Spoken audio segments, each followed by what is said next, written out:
रूप अपार, कितना अपार मार मद, कामदेव को अपने सौंदर्य पर गर्व रहता है कि मैं बहुत सौंदर्यशाली हूं। लेकिन रघुनाथ जी का रूप कैसा है? मार मद मोचन। मार यानी कामदेव के मद को भी समाप्त कर देने वाला, ऐसा अपार सौंदर्य के भंडार है मेरे रघुनाथ जी। और उस अपार सागर को जब देखा विश्व परशुराम जी ने, तो उसी सौंदर्य के सागर में उनकी मति जाकर डूब गई है। भगवान में ही खोई गए हो, खोई गए। थोड़ी देर बाद उनको ध्यान आया कि अरे मैं तो यहां पर गुस्से में आया था। गुस्सा भुला के हम इनमें अधुराई गए, भगवान को देख रहे थे। और जैसे ही याद आया, जनक जी से बोले, गोस्वामी जी कह रहे हैं कि जान सब रहे हैं लेकिन अनजाने बन के पूछ रहे हैं। पूछत जानी अजान जिमि व्यापे उकोप शरीर। बोले जनक, आपकी सभा में आज ये दीप दीप के राजा सारे क्यों एकत्रित हुए हैं? और मैं आपको बताऊं, कोई भी वर्तमान समय में आप कार्यक्रम करिए तो आपको प्रशासन से पहले अनुमति लेनी पड़ती है। कहां है कुलदीप बाबू? कथा की अनुमति मिली है ना? ठीक, तब ठीक है। समय का नियम था कि धरती पर कहीं भी किसी को भी यदि क्षत्रिय सम्मेलन कराना हो तो उसे पहले परशुराम जी से जाकर एनओसी लेनी पड़ती थी। जब तक परशुराम जी नो ऑब्जेक्शन सर्टिफिकेट इशू नहीं करते थे, तब तक क्षत्रिय सम्मेलन कहीं होने वाला नहीं था। आज मिथिला में दीप दीप के राजा आए हैं और परशुराम जी को पते नहीं है। पूछे, इतने राजा क्यों एकत्रित हुए तुम्हारी सभा में? जनक जी महाराज ने सब बताया कि मेरी बिटिया का स्वयंवर था। स्वयंवर के केंद्र में भगवान शिव का पिनाक, वही जो आप देकर गए थे, केंद्र में रखा हुआ था। ये सारे राजा उसी स्वयंवर में भाग लेने आए हैं। जैसे परशुराम जी सुने धनुष केंद्र में था, लगे ढूंढने धनुष को, कहां है? तब तक एक धनुष के टूटे हुए खंड पर उनकी दृष्टि चली गई और जैसे टूटा हुआ देखे चाप खंड मही डारे, ऐसा लगा मानो किसी ने भभकती हुई अग्नि में घी झोंक दिया हो। ऐ क्रोध फट पड़ा उनका। बोले, ऐ जड़जनक, इस समाज में जिसने भी शिव के पिनाक को तोड़ा है, शीघ्र निकाल कर उसको बाहर करो, नहीं तो जहां तक तुम्हारी राज सत्ता है वहां तक की धरती पलट दूंगा, तुम्हारी पूरी सत्ता समाप्त कर दूंगा, निकाल करके बाहर करो। जनक जी महाराज थर थर थर थर कांपने लगे। अब क्या होगा? कौशल्या मैया, सीता मैया कांपने लगी। ब्रह्मा जी ने बनी हुई बात बिगाड़ दी परशुराम जी को भेजकर यहां पर। जितने राजा खड़े हैं वहां पर, जिनसे धनुष हिला भी नहीं था, एक राजा अपने बगल वाले राजा से बोला, आप क्या समझ रहे थे? हम धनुष नहीं तोड़ सकते थे? हमारे में बल नहीं है? ये मेरी दूरदर्शिता थी, दूरदर्शिता। हम पहले ही भांप लिए थे कि धनुष टूटा कि ये बवाल होगा, इसलिए हम गए चुपचाप नाटक करके आ गए। हम तोड़े ही नहीं, जानबूझ के नहीं तोड़े। सारे राजा डिंग हाँकने लगे। हम भी तोड़ सकते थे लेकिन जानबूझ के नहीं तोड़े। यदि हम धनुष तोड़े होते तो आज ही बाबा जी हमको तोड़ देते। सारे लोग भय में आ गए और सबको भयभीत देखकर मेरे प्रभु श्री रघुनाथ जी स्वयं आगे आए और प्रणाम करके परशुराम जी से बोले, हे मुनिवर, नाथ शंभु धनु भंजनिहार।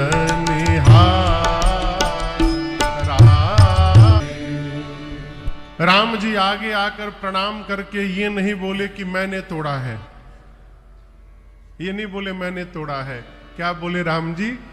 नाथ ये शंभु धनु भंजनी। हे नाथ, इस शिव के पिनाक का भंजन करने वाला कौन है? होई केउ एक दास तुम्हारा। कहते हैं इस पिनाक को भंजने वाला प्रभु अवश्य आपका कोई एक दास होगा। इसका क्या अर्थ है? आप समझ रहे हैं इसका क्या अर्थ है? राम जी कहना चाहते हैं कि इतना बड़ा कार्य बिना आपके आशीर्वाद के संभव होने वाला नहीं है। और आपका आशीर्वाद किसको मिलेगा? जो आपका दास होगा। तो प्रभु ये जो कार्य है आपके किसी दास ने किया है।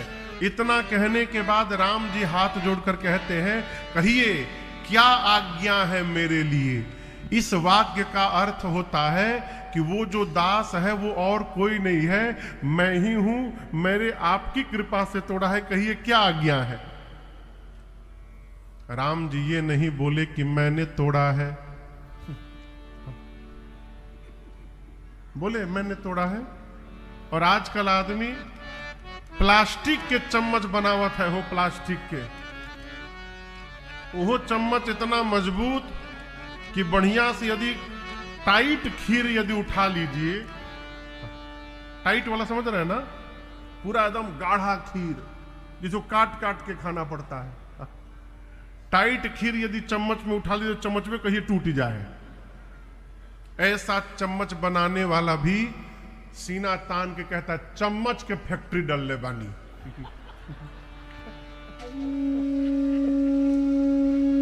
कहता है ना,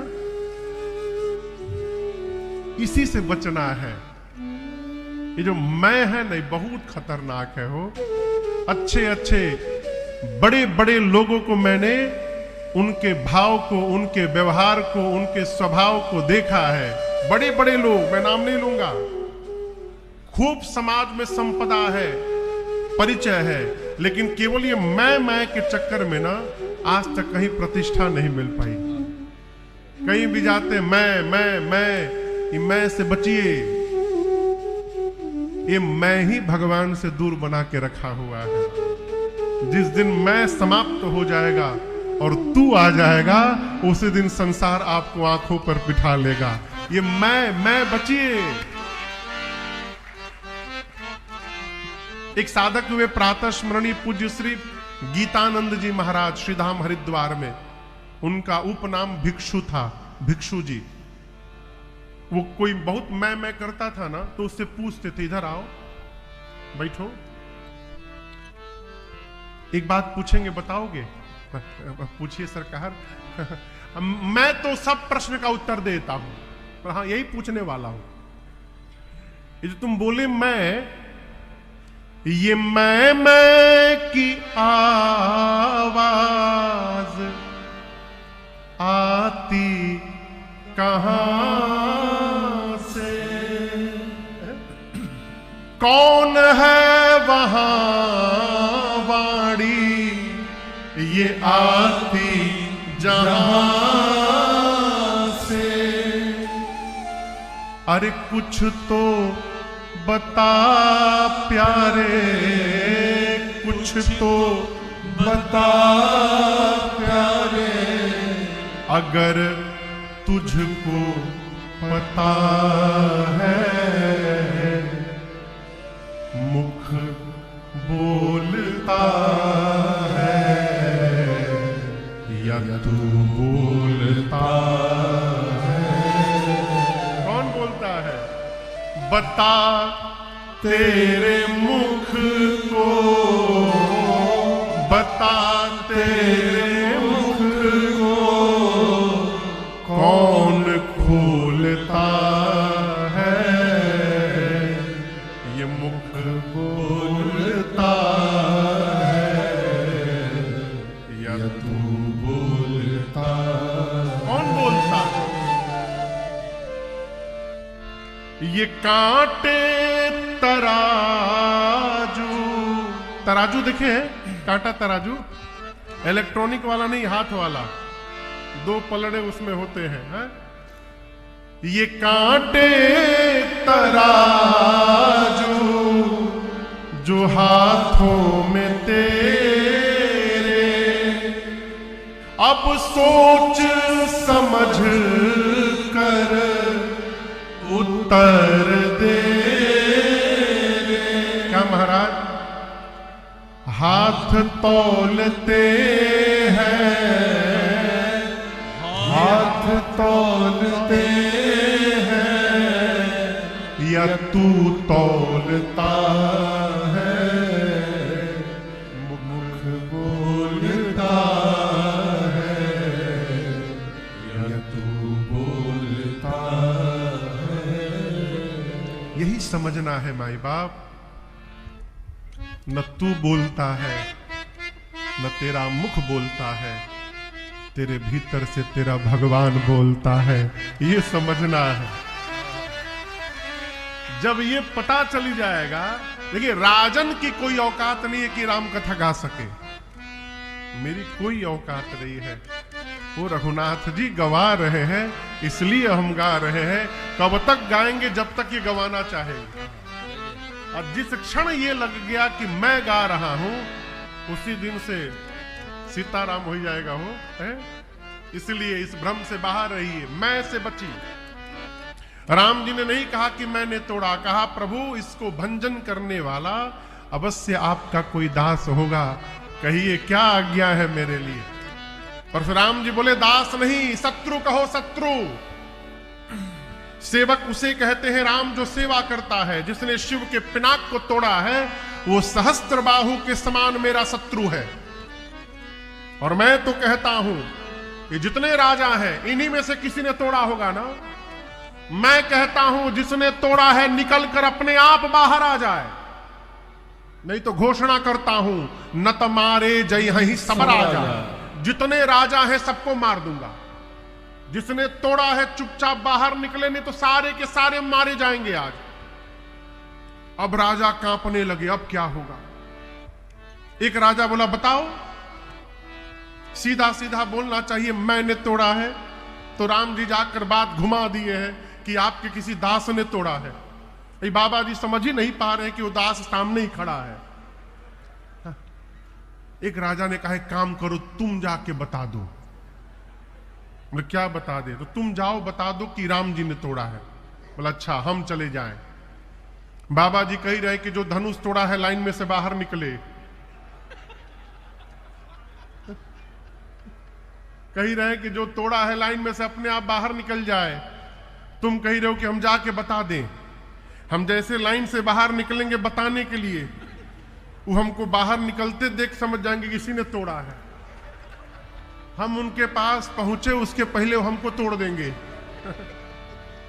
मरेंगे तो सब मरेंगे, हम अकेले मरने वाले नहीं है। अब राम जी मौन। अब राम जी क्या बोले? राम जी मन में सोचे आप समझ ही नहीं पा रहे तो हम क्या करें। लक्ष्मण जी आए राम जी के पास आगे और प्रणाम करके राम जी से बोले भैया अनुमति हो तो थोड़ा हम समझाएं इनको। राम जी बोले समझाइए। लक्ष्मण जी आगे परशुराम जी के सामने आके खड़े हुए और आप दर्शन करिए। गोस्वामी जी कहते हैं सुनी मुनि बचन लखन मुस्काने। परशुराम जी एकदम क्रोध में तमतमा रहे हैं। किसने तोड़ा? मान लीजिए कि ऐसे कोई आदमी पूरे क्रोध में आग बबूला हुआ हो और उसके सामने कोई जा करके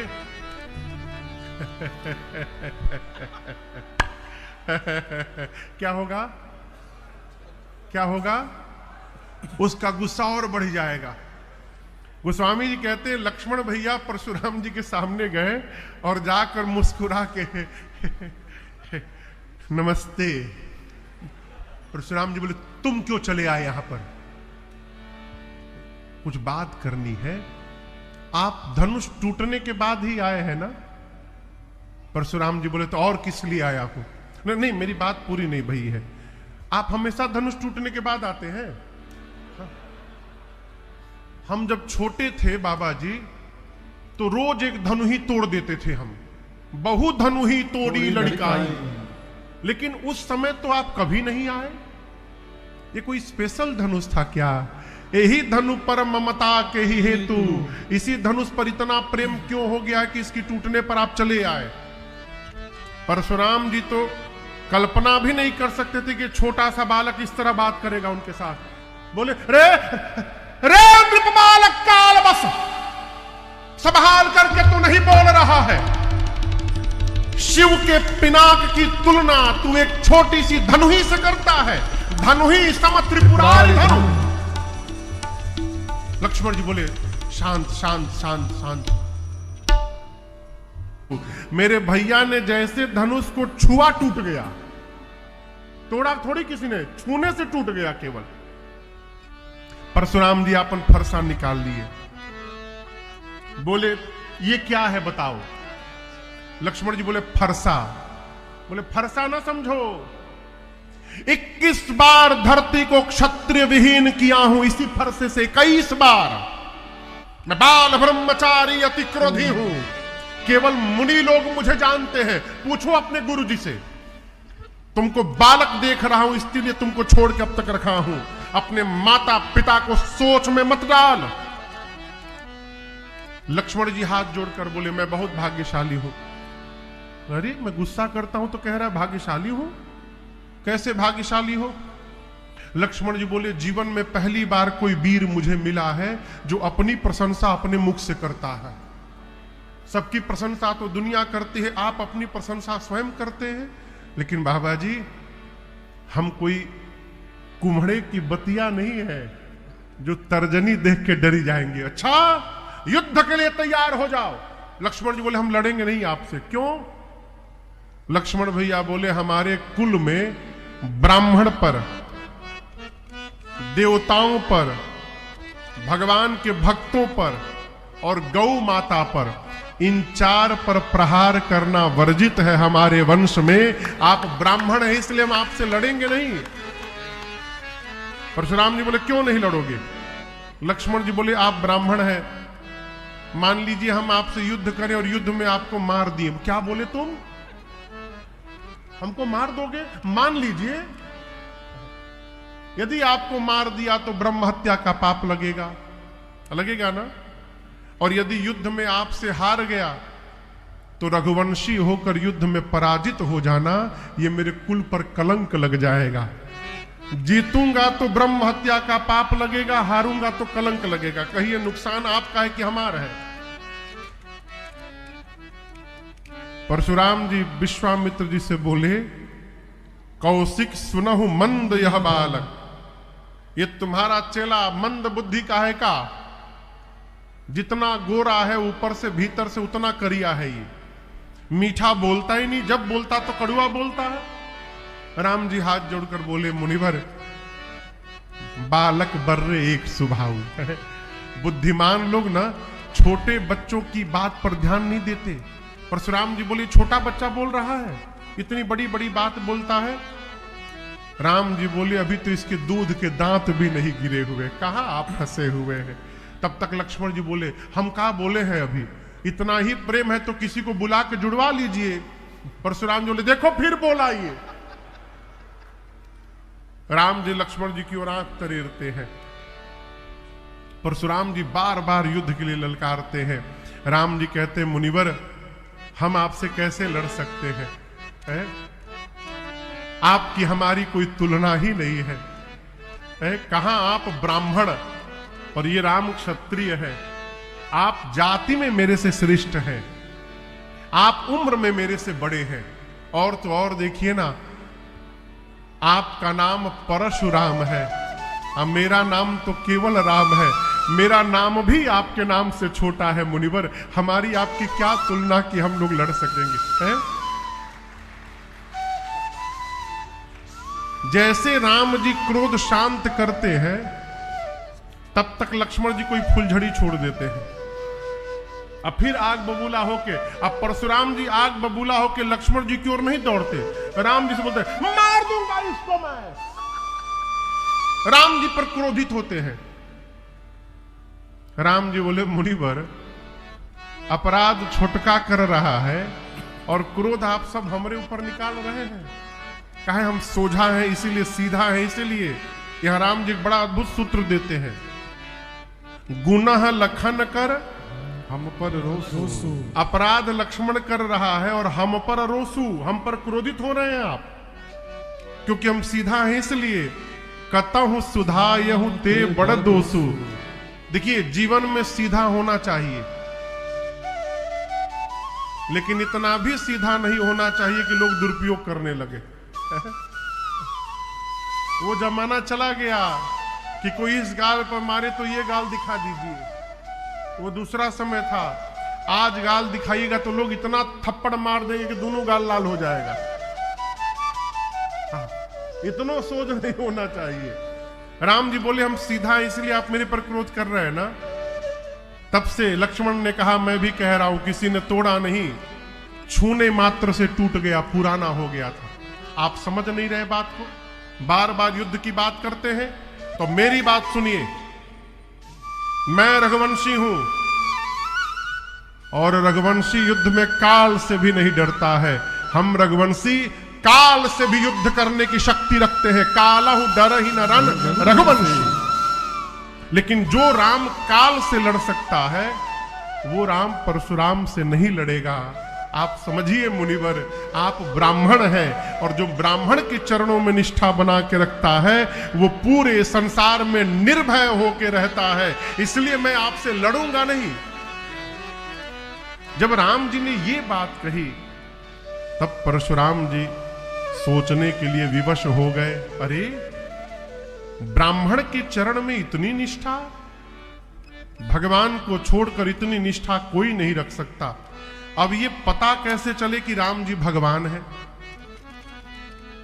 तो इसका एक ही उपाय था। परशुराम जी के पास भगवान श्री हरि का धनुष है और उस धनुष का नाम है अजगौ। क्या नाम है? भगवान के धनुष पर भगवान को छोड़कर दूसरा कोई डोरी नहीं चढ़ा सकता। धनुष देखे ना आप लोग, उसकी डोरी चढ़ी नहीं रहती है। धनुष डोरी एक छोर पे बंधी रहती है, अब पूरे धनुष में लिपटी रहती है। जब युद्ध का समय आता है तो जो धनुष का स्वामी होता है, डोरी को निकाल करके और धनुष को नीचे खींचकर अपनी आवश्यकता अनुसार उसकी प्रतंचा उस पर चढ़ाकर उसको कसता है। भगवान के धनुष पर भगवान को छोड़कर दूसरा कोई डोरी चढ़ा ही नहीं सकता। परशुराम जी सोचे, यदि राम भगवान होंगे तो इस धनुष को झुका करके इसकी डोरी चढ़ा देंगे। परशुराम जी ने कहा, राम, ये रमापति का धनुष है।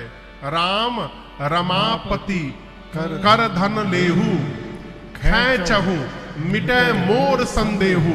इसको खींचकर डोरी प्रतंचा चढ़ाकर मेरे संशय को समाप्त करिए। जैसे परशुराम जी ने धनुष को दिया, राम जी ने धनुष को पकड़ा। बाबा कहते हैं, इज देता चापाया पूही चढ़ी गया।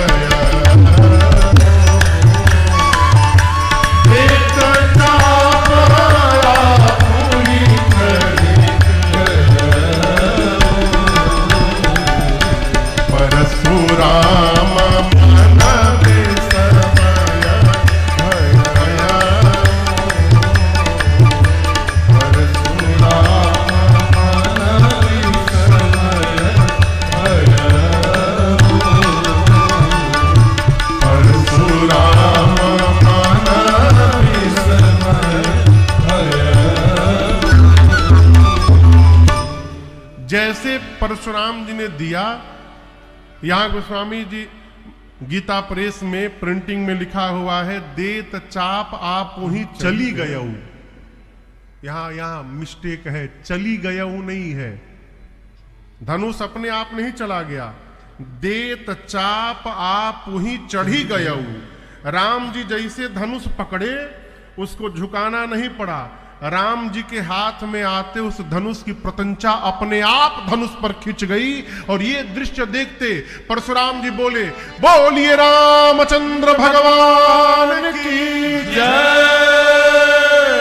पहचान गए हो, जाना राम प्रभाव तब पुलक प्रफुल्लित गात, जोरी पानी बोले बचना, हृदय न प्रेम।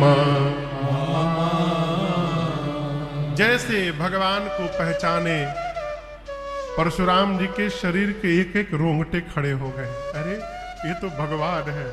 हाथ जुड़ गया हो, हृदय प्रेम से भरी गया और हाथ जोड़कर यहां पर परशुराम जी 9 बार राम जी की जय जयकार किए। कितनी बार जय जयकार किए? 9 बार। 9 बार जय जयकार करने के बाद कहते हैं राम जी से कि हे प्रभु, अज्ञानता के कारण मैंने बहुत अनुचित कह दिया आपको। अनुचित बहुत कहूं अज्ञाता, क्षमहु क्षमा मंदिर दो भ्राता। मेरे अपराध को आप दोनों भाई क्षमा करिए। क्यों? आप दोनों क्षमा के मंदिर है?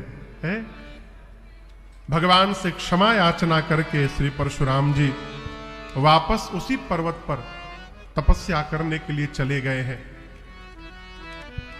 परशुराम जी के जाने के बाद पूरी सभा चैन की सांस ली। हे भगवान, बच गए आज। अब विश्वामित्र जी ने जनक जी महाराज से कहा, महाराज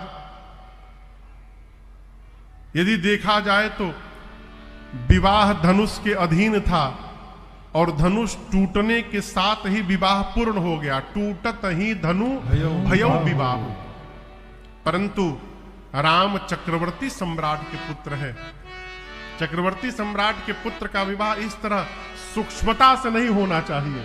इसलिए अपने वंश व्यवहार को पूर्ण करने के लिए, वंश परंपरा के अनुसार विवाह कराने के लिए आप अपने घर जाइए और जाकर अपने ब्राह्मण देवता को बुलाइए, कुल में जो आपके वृद्ध हैं उनको बिठाइए, आपके गुरुजी जो बैठे हैं उनको बिठाइए और वेद के अनुसार क्या उचित निर्णय होगा, निर्णय करके उस व्यवहार को करिए। ये बड़ा अद्भुत प्रसंग है। परशुराम जी से जाने के बाद विश्वामित्र जी ने ये नहीं कहा कि आप ये काम करिए। क्या कहा? आपके घर के श्रेष्ठ कुल वृद्ध, आपके गुरुजी, आपके पुरोहित जी, ये मिल करके जो आपको निर्णय दे उसका पालन करिए। एक कथा कहती है, किसी के भी घर में जाइए ना तो उसके घर में जाकर फूफा न बन जाइए। फूफा न बनिए हो, वहां राय न दीजिए कि ऐसा कर लो वैसा कर लो। यदि कहने का अवसर भी आए तो एक ही बात कहिए, आप अपने पिताजी से पूछ लीजिए, बाबूजी जैसा कहे वैसा व्यवहार करिए। विश्वामित्र जी बोले, पूछिए सबसे कौन क्या कह रहा है। जनक जी ने कुल के श्रेष्ठ जनों को, ब्राह्मणों को, गुरु जी को बिठाया, वेद का शोधन हुआ और निर्णय ये पहुंचा कि दूत को पत्र देकर अयोध्या भेजा जाए, जिससे महाराज दशरथ बारात लेकर अयोध्या से मिथिला आवे और धूमधाम से विवाह संपन्न किया जाए। दूत मिथिला के पहुंचे। कहां पहुंचे? रामपुर पावन अयोध्यापुरी में दूत पहुंचे। जाकर क्या हुआ? हर से नगर बिलो की सुहावन। जाकर सुहावने नगर का अवलोकन करके हर्षित हो गए।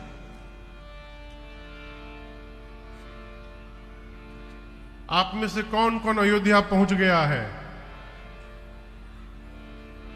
रामलला सरकार के आने के बाद